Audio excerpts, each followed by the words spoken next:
Hey everybody, welcome back to my channel. I have an update.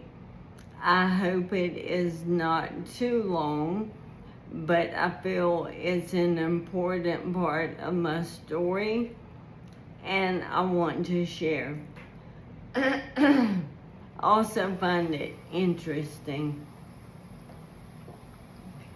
First, I need to get my disclaimers out of the way. I am not a doctor. I am not giving anyone medical advice. I also am not a conspiracy theorist, nor am I anti-conventional medicine. I am someone suffering from at least one chronic illness who has been given zero hope from conventional medicine, and as a result I have turned to alternative medicine. Alright, if you've been following my story, I've talked about how there are ups and downs. I take one step forward and at least 2 steps back. That has been going on pretty heavily for the past 5 or 6 weeks.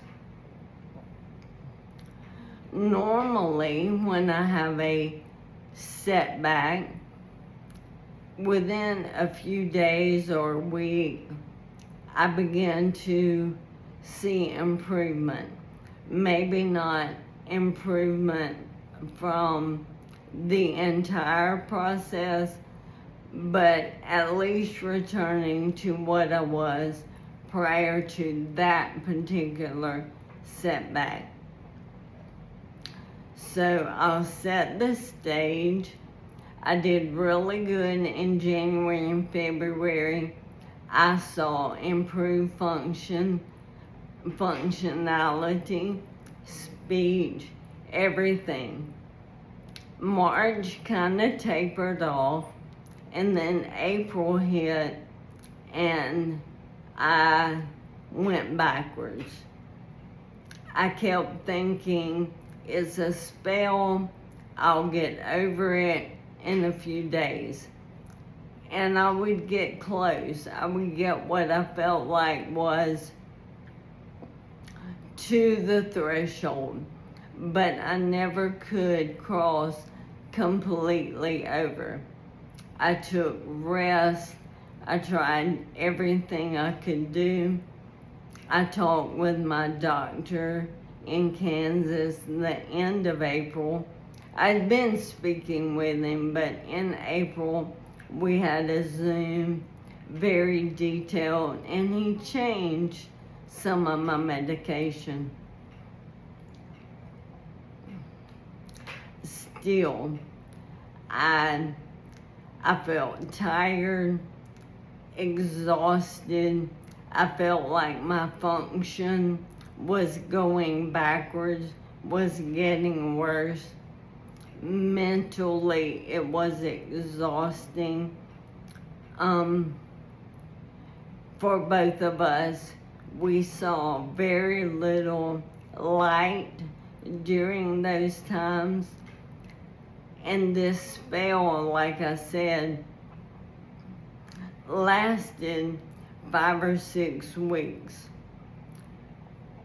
The weekend of May 16th and 17th, I went to my grandson's upward flag football game, and I went to our worship service on Sunday.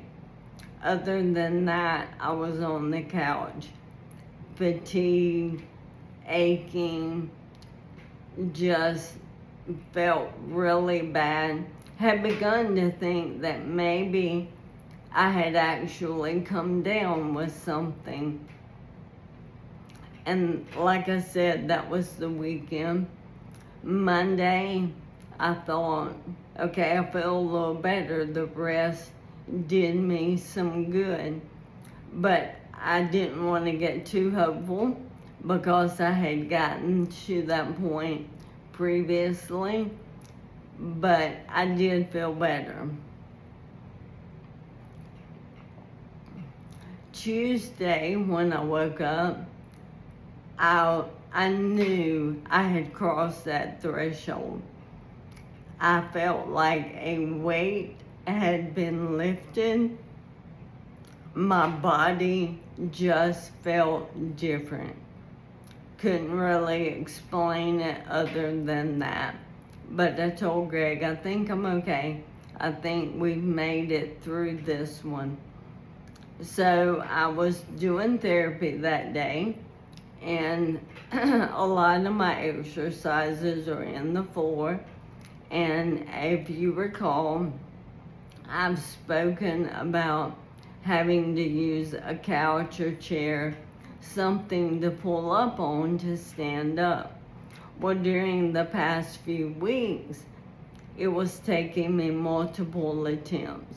There were times that Greg couldn't watch me any longer, so he would just come help me get up. My speech had gotten worse. It was slower. My ST words came out like I was speaking German or some other foreign language. ST was like a SCHNK sound trying to come up. So, like I said, I'm doing my therapy, and I tried to get up out of the floor. And when I pushed up on the couch, I popped up like I had been doing prior to this setback. That was my first tangible piece of evidence that I was over this one. That afternoon, we were watching baseball, and I made a reference about a player whose last name began with an ST. And when I made that comment, it came out clear. And I said, "Did you hear me?" And he said, "Yeah, I heard you." And I saw it, and he thought I was talking about the comment. And I said, "No, Stanton." And he looked at me, and I said, "Stanton, still, study, stick."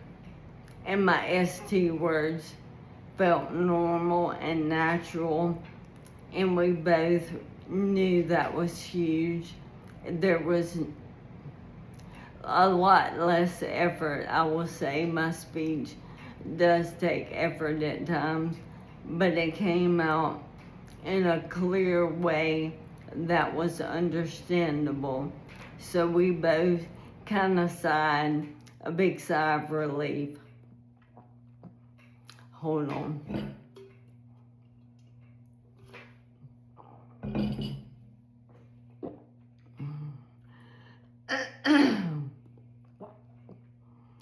All right, back up to, that was Tuesday. About mid-afternoon Tuesday, I got a message from my doctor in Kansas. He had found something. He wanted to know if I had heard of it, wanted me to look into it and see if it was something that I was interested in trying. Well, that encouraged me because he's thousands of miles away. I don't ever how far it is. And he's randomly working on my case on a Tuesday. That lifted my spirits in conjunction with everything else. It just signified a really good day for me and gave me the motivation that I needed to keep on going. So Wednesday, I began researching what he had sent. And as the internet often does, click here for more, click here for this. And so for about 2 or 3 hours, I went down that rabbit hole. And it led me to a site where two journalists doing a story on ALS found some people who had had success in treating it. They slowed progression, they reversed symptoms to varying degrees. So I found that very encouraging, and I spent a lot of time on that website. They have over 60 videos discussing ways that these patients have found their success. I was encouraged to find that the way I'm treating Lyme disease with the alternative medicine, they are using those same strategies to treat ALS. And I have, in my mind, separated the two. If I have Lyme disease, what I'm doing might work. If I have ALS, I'm wasting time, energy, and money, hoping that at the least it would improve my quality of life. And that was the basis for continuing, even if it turned out that the Lyme disease diagnosis was incorrect, even though I don't believe it is. So that was another piece of encouraging information. Thursday, hold on, this is where it gets interesting. Thursday, I was watching one of the mini videos, and they showed a clip of a mercury filling and the vapors that are being released in your body if you have that. And my doctor in Kansas has shown me that before. And we discussed having fillings removed. There are many people who do that. It's not a guaranteed cure. It could help improve symptoms. There's no way of knowing unless you do it. Well, he discussed it with Greg and me, and it was early on, so we were overwhelmed with everything else we had going on, that it wasn't a priority. But as I'm watching this guy show this video, my mind goes back to maybe I need to look into that. I've been doing this for over a year. Things have kind of calmed down, so I can go back and research and revisit that possibility. As I'm thinking this, the guy on the video shows what that would look like when that tooth is tapped with the eraser end of a pencil. And my doctor in Kansas had not shown me that part, so I was really intrigued by it. And you could see a dramatic change in the amount of vapor. Again, I'm not a doctor, I'm gonna call it gas, but vapor, the poison leaking from that filling. And I thought, wow, that's That's eye-opening. Now, my brain went, I'm not tapping my tooth with a pencil, but I am chewing. I am eating often and my teeth are bumping. I did in the past grind my teeth so badly that I slept with the mouthpiece for a little while. So I'm thinking about all the things that can cause that same reaction that I do on a daily basis. And I'm like, yeah, I am going to research this further. And then I had my aha moment. He showed the next level of, look what happens if you're having dental work done. Even a cleaning, the scraping and the polishing, the vibrations release that. And then he said, so imagine a dentist drilling on your tooth or on any tooth.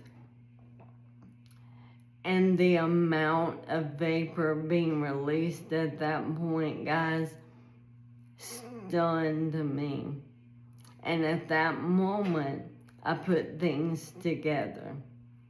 In March, I had a toothache. Went to the dentist. I had 2 infected teeth. To have all that corrected, I spent 60 to 90 minutes in a dental chair with my teeth being drilled. 2 sessions of over an hour and a half. I began to think about how much mercury would have infiltrated my body at that time. And the timeline fit.